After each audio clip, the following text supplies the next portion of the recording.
There are moments in your life when you feel a quiet guilt, a heaviness that no one else can see. You smile in front of people, you act normal, you go about your day. But deep inside, there is something eating you slowly. A habit, a secret, a sin you keep returning to, even though you promised yourself 100 times that this would be the last time. And right after you fall into it, that moment hits you, that silence, that regret, that emptiness. You feel distant from Allah, you feel weak, you feel ashamed, and a thought whispers inside you, what is happening to me? But listen carefully. This is not just a small mistake. This is something that, if left unchecked, slowly destroys your heart, your connection, your purpose. And if you don't stop it, it will take more from you than you realize. The sin that numbs your heart. My beloved brothers and sisters, understand this deeply. The greatest danger of this sin is not what you see on the outside, but what it quietly does on the inside. The first time you fell into it, you felt something heavy, your chest tightened, your heart felt uncomfortable. You knew it was wrong, and that feeling was a sign of life within your heart. But then you went back and again, and slowly something began to change. That strong guilt you once felt started becoming weaker. That shame you once couldn't tamel slowly became something you could ignore. You began to recover faster after each fall, not because you became stronger, but because your heart became less sensitive. And this is where the real danger lies. Because when a sin no longer hurts you, when disobedience no longer shakes you, when you can commit it and move on like nothing happened, then something inside you is being damaged. Your heart is not dying all at once. It is fading slowly, quietly, unnoticed. My beloved brothers and sisters, a living heart reacts, a living heart feels, a living heart trembles when it slips. But when the heart becomes used to sin, it stops reacting, it stops warning you, it stops resisting. And that is when a person begins to lose direction without even realizing it. You might still pray, you might still say the right words, you might still appear fine to people, but deep inside, that connection, that sweetness, that closeness to Allah begins to disappear. And you start asking yourself, why do I feel empty? Why do I feel distant? Why does nothing touch my heart anymore? It is because this sin, repeated again and again, has placed a barrier between you and your Lord. Not a barrier that cannot be removed, but a barrier that you are allowing to grow. Every time you choose this sin over obedience, you are choosing distance over closeness. You are choosing temporary pleasure over lasting peace. And the more you repeat it, the easier it becomes to fall, and the harder it becomes to feel. But listen carefully. As long as you still feel even a little guilt, as long as there is still a voice inside you saying, this is wrong, your heart is not dead. It is wounded, but it is alive, and that means there is still hope. So do not ignore that feeling. Do not silence that voice. That discomfort you feel is not your enemy. It is your rescue. It is Allah reminding you that you are meant for something better. Do not let this sin reach a point where your heart stops reacting completely, because the moment you stop feeling is the moment you are in the greatest danger. So protect your heart, guard it, fight for it, because once the heart is gone, everything else follows. The lie you keep telling yourself. My beloved brothers and sisters, there is something even more dangerous than the sin itself. And that is the story you keep telling yourself to make peace with it. It does not begin with action, it begins in the mind. A quiet thought, a small whisper, a moment of weakness where you convince yourself, it's okay, just this once. And in that moment, you are not overpowered by desire, you are overpowered by deception. Because if you were truly honest with yourself, you would realize something painful. This has never been just once.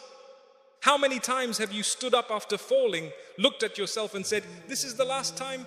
You meant it, you felt it, you were sincere in that moment. But then time passed, the feeling faded, and the same door opened again, and you walked through it again. This is how the cycle traps you, not by force, but by repetition, not by strength, but by familiarity.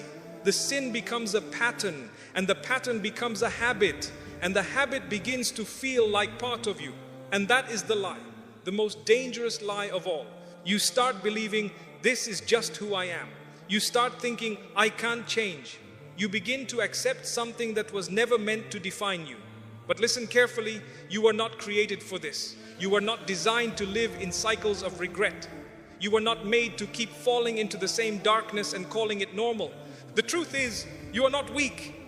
You have just trained yourself to give in. Every time you told yourself later, you delayed your strength. Every time you said just one more time, you strengthened the habit.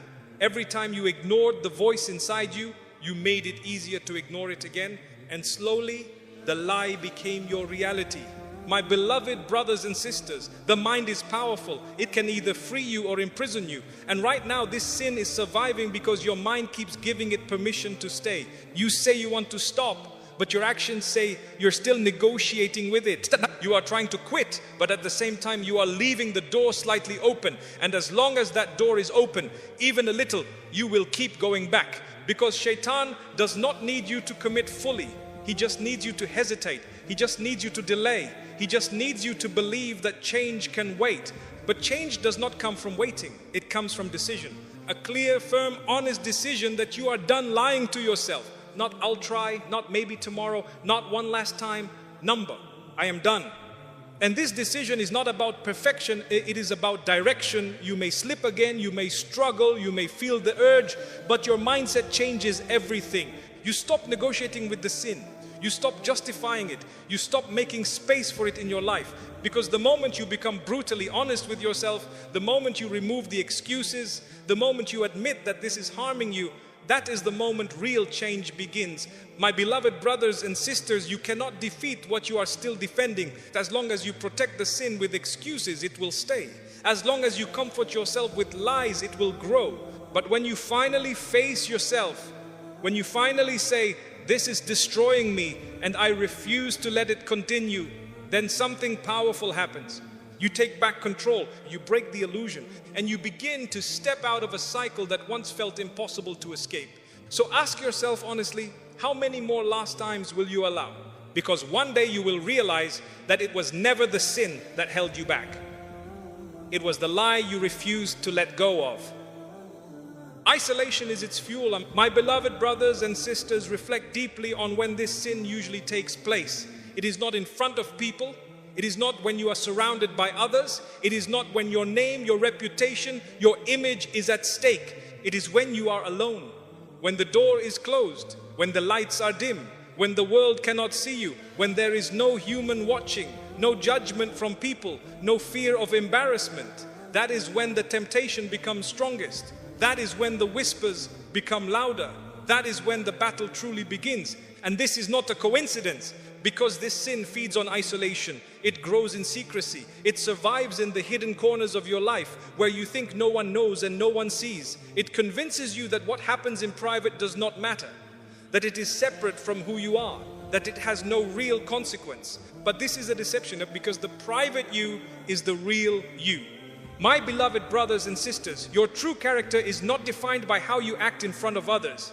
It is defined by how you act when you are completely alone, when there is no pressure, no audience, no reward from people, only you and your choices. And in that moment, you either rise or you fall. Allah reminds us of a reality that should shake us to the core. Does He not know that Allah sees? This is not just a statement. It is a question meant to awaken you, to make you pause, to make you think in that exact moment when you are about to fall. And does He not see? He sees the moment you hesitate. He sees the moment you open that door. He sees the struggle inside your chest. He sees the battle you are fighting, and He sees the choice you make. But understand this clearly. Allah is not watching you to expose you. He is not watching you to humiliate you. He is watching you because He cares about your return. He is watching because He knows your potential. He is watching because He wants you to choose Him, even when no one else is there. My beloved brothers and sisters, the problem is not that you are alone. The problem is that you feel alone. If you truly felt that Allah is with you, watching you, aware of you, closer to you than anyone else, would you still make the same decision so easily? This is why strengthening your awareness of Allah is the key. Because when that awareness becomes real in your heart, isolation no longer becomes a place of weakness. It becomes a place of strength, a place where you prove your sincerity, a place where you choose obedience not because people are watching, but because Allah is watching. And that is a completely different level of faith. My beloved brothers and sisters, imagine this for a moment. Imagine you are about to fall into this sin, and suddenly someone you deeply respect walks into the room, someone whose opinion matters to you, someone you would never want to disappoint. Would you continue? Yeah. Of course not. You would stop immediately, without hesitation, without excuse. So ask yourself, is Allah not more deserving of that respect? Is Allah not more deserving of that awareness? Is Allah not more worthy of being obeyed in private than any human being is in public? This is the reality we need to rebuild within ourselves. Because as long as you see isolation as an opportunity to sin, you will keep falling. But when you begin to see isolation as a test, as a moment where your sincerity is measured, everything changes. You begin to guard your actions. You begin to control your impulses. You begin to think before you act. And slowly, that same place where you used to fall becomes the place where you become stronger. My beloved brothers and sisters, your greatest battles are not fought in front of people. They are fought in silence, in darkness, in moments no one knows about. But those are the moments that define you. Those are the moments that either bring you closer to Allah or push you further away. So the next time you are alone and the urge comes and the whispers begin, remember this one truth: you are not alone. And the one who sees you in that moment is the one you will return to. So choose wisely. The aftermath you cannot escape. My beloved brothers and sisters, pause for a moment and think honestly, not about the moment of temptation, not about the few seconds of pleasure, but about what comes immediately after. Because that is where the reality begins. Right after you fall into this sin, there is a silence, a heavy silence. The excitement disappears, the desire fades, and suddenly you are left alone with yourself. And in that moment, something inside you speaks. A quiet voice, a painful awareness, a feeling you cannot escape. What have I just done? You try to ignore it. You try to distract yourself. You reach for your phone. You look for something to fill the emptiness, but it does not go away. Because this is not a physical feeling. It is something deeper. It is your soul reacting. My beloved brothers and sisters, understand this clearly. No matter how many times you repeat this sin, you will never escape the aftermath. You may reduce the guilt over time. You may become faster at moving on, but deep down, the damage is still there. That emptiness you feel is not normal. That heaviness in your chest is not random. That loss of peace is not without reason. It is the consequence of disconnecting yourself even for a moment from the one who gives you peace. And the more you repeat this cycle, the more familiar that emptiness becomes. You begin to live with it. You begin to accept it. You begin to function with a heart that feels less and less. But that does not mean it is okay. My beloved brothers and sisters, think about how this sin affects the rest of your life after that moment. You stand for prayer, but your focus is gone. You raise your hands in dua, but your heart feels distant. You hear reminders, but they don't touch you the same way. You want to be better, but you feel stuck. Why? Because every time you fall into this sin, you create a barrier, not a permanent one, but a real one. A barrier between you and the sweetness of your faith. A barrier between you and the peace you are searching for. And the most painful part is this. You know it, you feel it, you experience it after every single time. Yet somehow, you still return. This is why it is so dangerous. Because it traps you in a cycle where the pain of staying becomes normal. And the effort of leaving feels too hard. My beloved brothers and sisters, you need to break this illusion. This sin does not give you relief. It steals your peace. It does not solve your stress. It adds to your burden. It does not make you feel better. It leaves you feeling worse every single time. The only reason you go back is because you are chasing a temporary escape, not realizing that the price you are paying is far greater than the moment you are gaining. And one day, if you do not stop, that emptiness will no longer be just a moment after the sin. It will become a constant feeling in your life, a constant lack of peace, a constant distance, a constant struggle to feel anything meaningful. And that is a place you do not want to reach. But listen carefully, as heavy as this sounds, there is still hope. Because that feeling you experience after the sin, that regret, that disappointment, that emptiness, it is not there to destroy you. It is there to wake you up. It is there to remind you that you are not meant to live like this. It is there to push you back toward Allah. My beloved brothers and sisters, if Allah wanted to abandon you, He would remove that feeling completely. He would let you sin without regret. He would let you continue without any discomfort. But the fact that you feel pain after it is a sign of mercy, a sign that your heart is still alive, a sign that Allah is still calling you back. So do not ignore that feeling, do not silence it, do not distract yourself from it. Use it. Let it be the reason you stop. Let it be the reason you change. Let it be the turning point where you finally say, I am done living in this cycle. Because one day that moment after the sin can either be your deepest regret, or it can be the moment that changed your life forever. And that choice is still in your hands. Your connection with Allah is weakening. My beloved brothers and sisters, there is something far more dangerous than the habit itself. Something deeper than the guilt, heavier than the regret, and more damaging than the moment you fall. It is what this sin is doing to your relationship with Allah, because every sin has an effect, but not every sin is repeated in secret, in isolation, in a cycle that slowly reshapes your heart.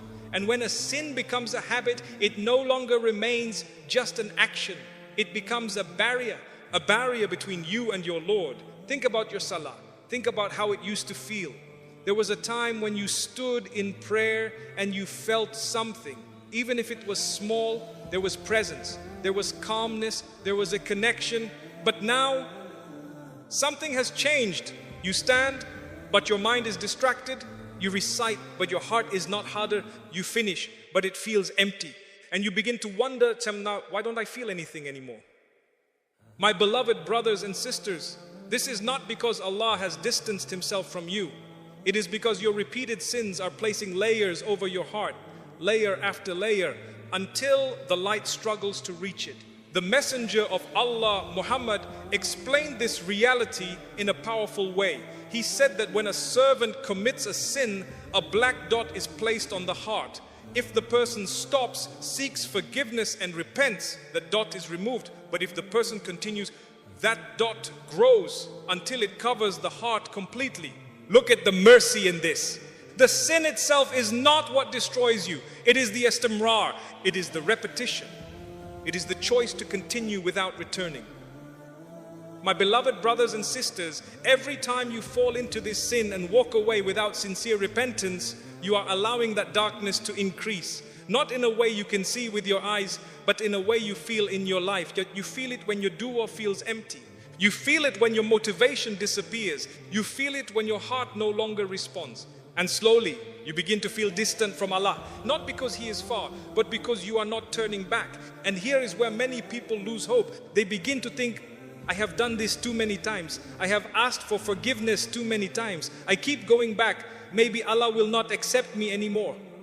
And that thought is one of the greatest traps, because it pushes you further away. My beloved brothers and sisters, Allah's mercy is not limited by your mistakes. It is not reduced by your repetition. It is not closed because of your duff. But your sincerity, your honesty, your effort to return, that is what matters. The problem is not that you fell again. The problem is when you fall and you do not return properly. You do not feel broken. You do not turn back with urgency. You do not make a real decision to change. And so the cycle continues and the distance grows. But listen carefully. No matter how far you feel, the path back is always open. Always, even now, even after everything. But you need to stop treating repentance like a routine and start treating it like a turning point. Not just words on your tongue, but a decision in your heart. A moment where you say, Ya Allah, I am tired of this. I am tired of disappointing myself. I am tired of feeling distant. I want to come back sincerely. My beloved brothers and sisters, your connection with Allah is your greatest treasure. It is your peace. It is your strength. It is your protection. And this sin is slowly weakening it, moment by moment, choice by choice. So do not take it lightly. Do not convince yourself it is small. Do not delay your return. Because the longer you wait, the harder it becomes to feel that connection again.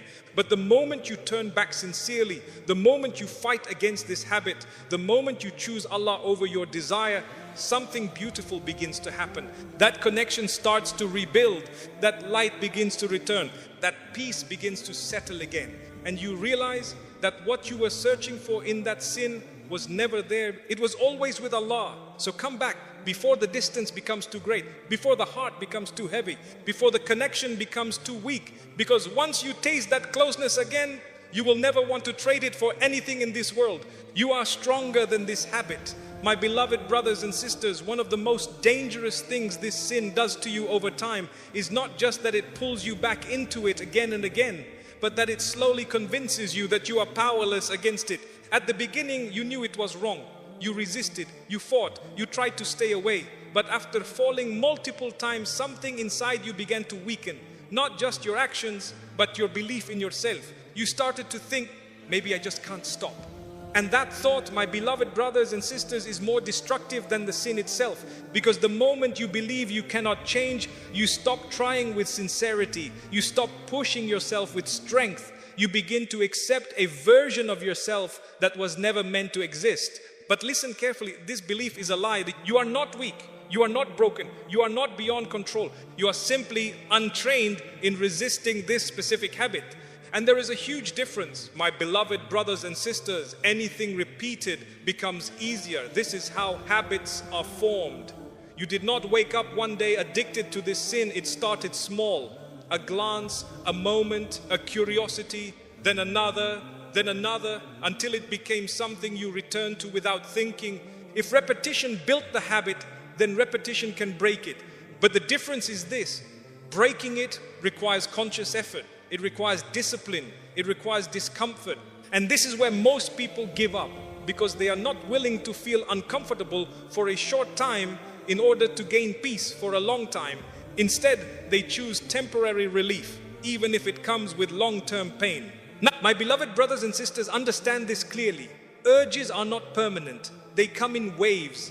They rise, they peak, and then they fall. But when you act on them immediately, you train your mind to believe that every urge must be satisfied. You remove your own control. You turn yourself into someone who reacts instead of someone who decides. But the moment you pause, even for a few minutes, something powerful happens. You begin to separate yourself from the urge. You begin to realize, I am not this feeling. I am not this desire. I am in control. And that moment, and that small pause, is the beginning of your strength. My beloved brothers and sisters, strength is not about never feeling tempted. Even the strongest believers are tested. Even the most righteous people feel desire. But what makes them strong is not the absence of temptation. It is their response to it. They feel it, but they control it. They are tested, but they remain firm. They struggle, but they do not surrender. And you can reach that level too. But it requires a shift in your mindset. Stop saying, I can't stop. Start saying, I haven't stopped yet, but I will. Stop seeing yourself as a victim of this habit.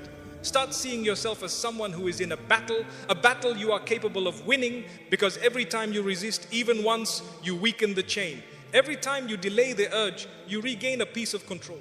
Every time you walk away from the situation, you prove to yourself that you are not a slave to your desires.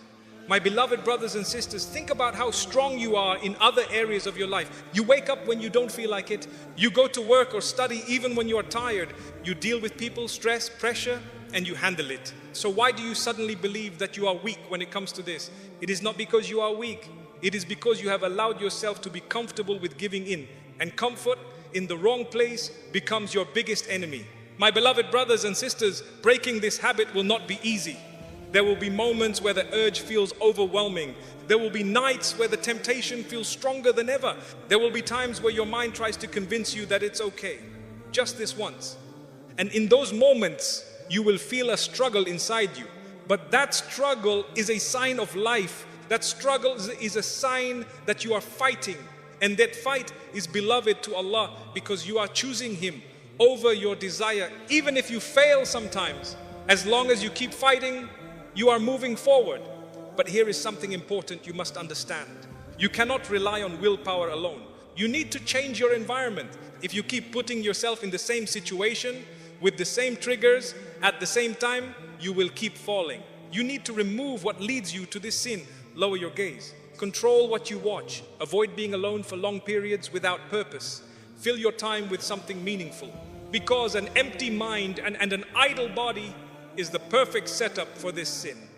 My beloved brothers and sisters, discipline is built in small steps. Do not expect to go from constant falling to complete control overnight. Start with one victory, just one time where the urge comes